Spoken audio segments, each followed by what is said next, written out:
Ya, setelah menginvestigasi Petrol, tim reformasi tata kelola migas ternyata menemukan adanya trader atau pihak-pihak yang menjadi perantara dalam proses pengadaan BBM. Hal ini bertentangan dengan pernyataan Pertamina bahwa Petrol telah melakukan pembelian langsung dari perusahaan produsen minyak.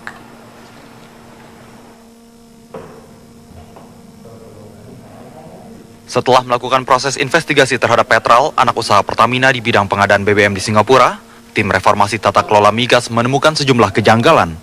Selama ini, proses pembelian BBM oleh Petrol dinilai masih tidak transparan. Perhitungan biaya pengadaan BBM selama ini membuat harga BBM lebih mahal. Bahkan menurut Ketua Tim Reformasi Tata Kelola Migas Faisal Basri, Pertamina terkesan menutup-nutupi kegiatan usaha Petrol. Ia menyayangkan keterangan Humas Pertamina yang mengatakan bahwa Petrol sudah melakukan pembelian langsung ke produsen minyak. Padahal, Tim Reformasi Tata Kelola Migas menemukan masih adanya trader dalam proses pembelian. Nama nggak penting, tapi ada trader ternyata yang merealisasikan kontrak-kontrak itu bukan National Oil Company-nya seperti yang diklaim oleh Pertamina dan Petrol. Menurut saya ya Humas itu kan tugasnya bukan berbohong ya. Ya menjelaskan sesuatu sesuai dengan duduk perkaranya. Sebelumnya, Kepala Humas Pertamina Ali Mundakir mengaku seluruh praktik bisnis Petrol sudah dilakukan secara transparan. Dan Petrol sudah menjalankan bisnis secara transparan. Ya. Kita sudah membeli langsung dari perusahaan minyak, baik itu dari Saudi Aramco, dari PTT Thailand, ya, kemudian dari Petronas, semua sudah kita lakukan. Sejak dibentuk bulan lalu, tim reformasi tata kelola migas memang memfokuskan kegiatannya pada upaya penghapusan mafia migas yang selama ini dituding dilakukan lewat Petrol. Dari Jakarta, Wahyu Jaju, Oscar, TV One mengabarkan. Ya, sementara itu PT Pertamina siap menyalurkan BBM subsidi meskipun konsumsi BBM melebihi kuota yang ditetapkan dalam APBNP 2014. Kelebihan biaya distribusi BBM sepenuhnya akan ditanggung oleh perseroan.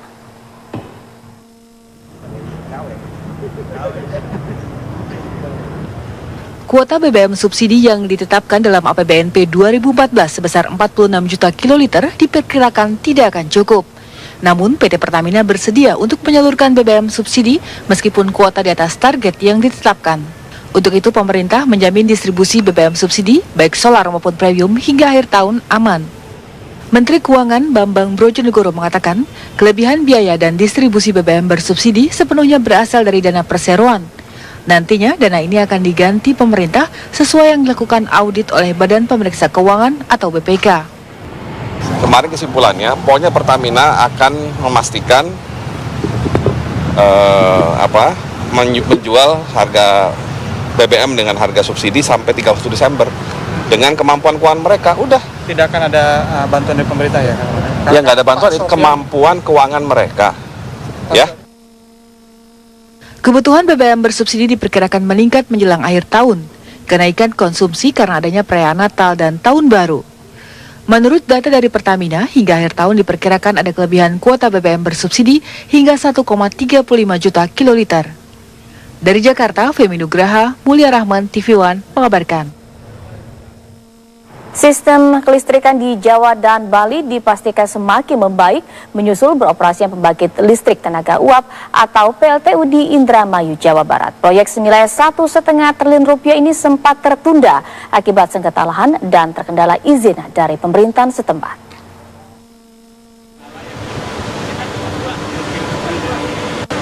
Saat berkunjung ke proyek pembangkit listrik tenaga uap atau PLTU di Indramayu, Jawa Barat, Wakil Presiden Yusuf Kala meminta agar pembangunan proyek segera dituntaskan. Proyek PLTU Indramayu yang sudah dikerjakan sejak tahun 2007 ini sempat terkatung-katung akibat status lahan yang masih dalam sengketa. Selain itu, dugaan kasus korupsi pembebasan lahan juga ditengarai menjadi penyebab pengerjaan proyek terus tertunda. Di mana-mana juga ada pro kontra, tapi seperti yang saya katakan tadi, ini untuk kepentingan umum. Ya. Kalau kepentingan umum itu harus diselesaikan dengan baik tanpa merugikan masyarakat. Apa ini kan tidak ada pohon, tidak apa. Jadi masyarakat harus mengerti tentang pentingnya ini. Saya yakin bisa selesai. Iya, ini kan sudah harganya sudah jauh di atas NJOP, sudah 3-4 kali. Jadi sudah bukan lagi ganti rugi, ganti untung sudah. PLTU Indramayu merupakan bagian dari program pembangkit listrik 10.000 MW tahap 1 dengan kapasitas 3 kali 300 MW.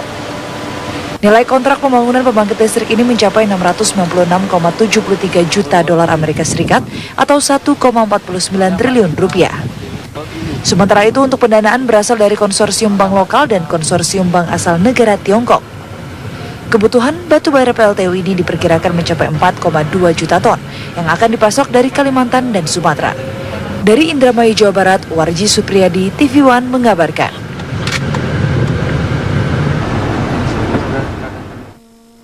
Sementara itu, krisis listrik di Sumatera Utara segera teratasi dengan dioperasikannya pipa gas sepanjang 350 km dari Aceh menuju Sumatera Utara. Dengan kapasitas 200 juta kaki kubik per harinya, sekitar 105 juta kaki kubik gas akan dimanfaatkan PLN untuk sumber pembangkit listrik dengan daya 400 MW.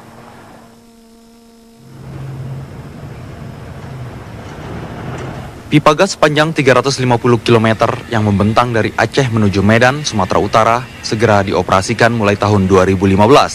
Selain digunakan untuk mencukupi kebutuhan gas industri, Direktur Utama Pertagas Hendra Jaya menjelaskan, gas yang dialirkan dari pipa ini dapat dimanfaatkan sebagai sumber daya pembangkit listrik di Sumatera Utara.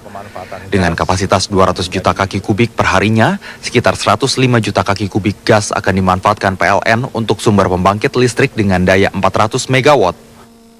Diharapkan nanti Januari selesai regasifikasi plannya dan sekaligus bisa digunakan oleh PLN selaku pengguna gas terbesar itu untuk bisa memanfaatkan gas untuk bisa dan mensuplai kebutuhan power plant di Sumatera Utara. Sehingga diharapkan di awal tahun ini kita sudah bisa mencukupi kebutuhan listrik baik di Aceh maupun di Medan yang tentunya dilakukan oleh PLN untuk meningkatkan elektrifikasi di Medan.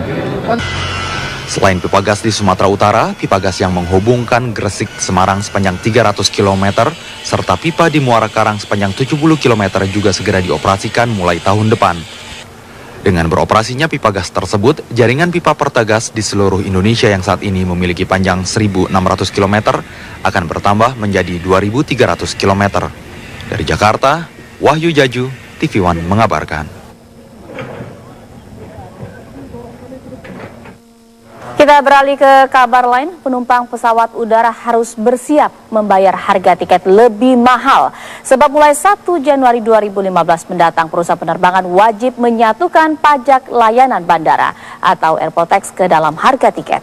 Seiring dengan aturan penyatuan tiket ini, Kementerian Perhubungan akan menindak tegas perusahaan penerbangan yang masih belum menyatukan pajak layanan bandara ke dalam harga tiket. Meski penyatuan tiket mulai efektif pada 1 Januari, pihak PT Angkasa Pura sebagai pengelola bandara masih akan membuka loket penjualan airport tax hingga 1 Maret 2015. Penjualan airport tax di bandara hingga Maret ini dilakukan dalam masa transisi untuk mengantisipasi penjualan tiket yang dilakukan 2 hingga 4 bulan sebelum perjalanan.